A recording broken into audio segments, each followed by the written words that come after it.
Picture this. Two identical cars, same driver, same track, same lap. But one carries a full tank of fuel and the other nearly empty. The difference in lap time?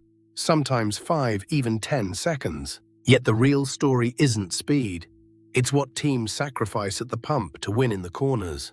Today we're cracking the invisible math that turns fuel into strategy. That 5 to 10 second swing isn't just about engine power or drag. It's about suspension geometry, tire temperature, and how much confidence a driver has to carry into turn 1. A car loaded with 90 kilograms of fuel sits lower, handles entirely differently, and demands a completely rewritten breakpoint strategy. Teams know this down to tenths of a second, which is exactly why fuel load strategy has become as important as car setup or driver skill. Miss the math, and you're either leaving time on the table or crashing on cold tires after a late pit stop.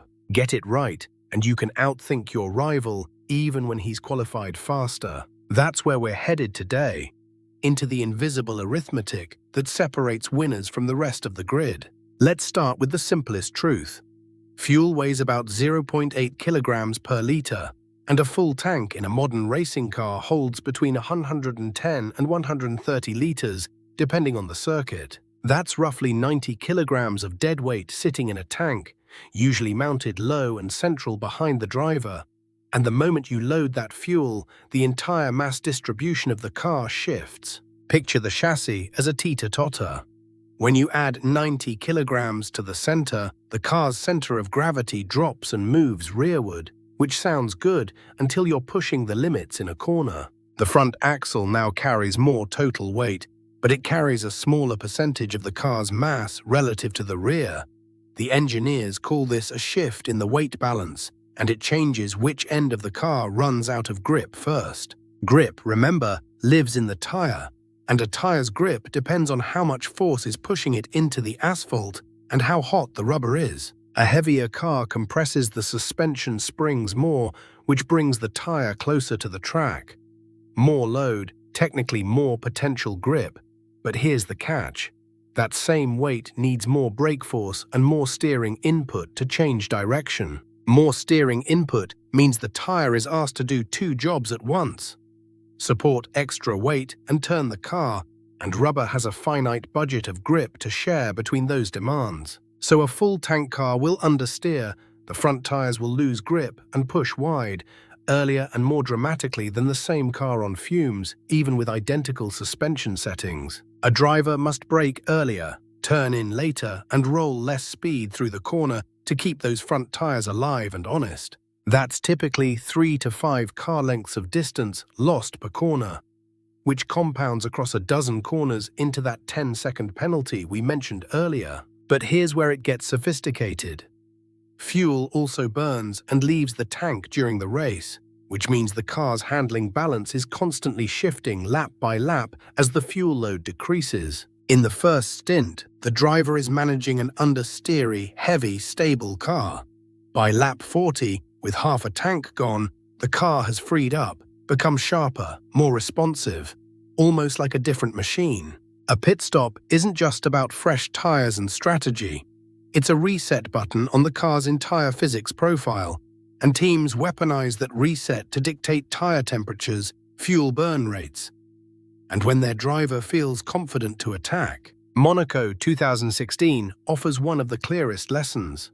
Lewis Hamilton qualified on pole, but Nico Rosberg executed a masterclass in fuel strategy, starting with a lighter load and stopping earlier than anyone expected. That lighter car felt sharper, more responsive through the tight corners where Monaco punishes any understeer, and Rosberg was able to attack and build a gap early, while Hamilton's full tank made him defensive and cautious. By the time Lewis pitted and shed weight, Rosberg had already built enough of a buffer that even a fresher, lighter Hamilton couldn't claw back.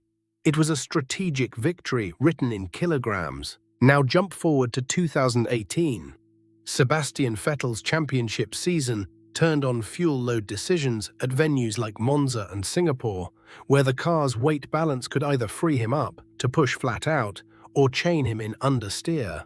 At Singapore especially, with one of the longest races of the year, Vettel's engineers had to predict exactly when his fuel-heavy car would transition into the confident, sharp weapon he needed to defend against Lewis. They got it right more often than not that season, but when they miscalculated, when the car stayed understeery too long or freed up when tire temperatures dropped, it cost tenths and sometimes whole positions. These weren't just driver skill or tire management. They were invisible arithmetic problems solved by engineers with calculators and laptops, and the margin was often measured in the same tens of seconds that separate a champion from a runner-up. Here's the thing that keeps engineers awake.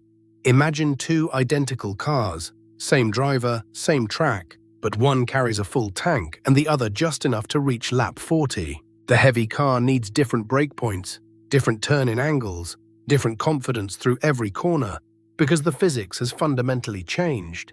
More mass means more energy fighting the tires, asking them to scrub away a heavier momentum. That's not theory. That's the invisible tax that fuel load extracts, and teams must decide, do we start heavy and lose performance now, or run light and gamble that will make the pit window work in the real race? So remember this, fuel load isn't just weight added to the tank. It's a physics rewrite that changes brake points, turn-in geometry, and tire behavior lap by lap. Second, those pit stop gambles aren't guesswork. They're the result of engineers modeling fuel burn, tire degradation, and track temperature to predict the exact moment a heavy car becomes a sharp one. And third, the margin between a championship and second place often lives in those invisible calculations, tenths hidden in fuel strategy that nobody watching at home ever sees. Which aspect fascinates you most?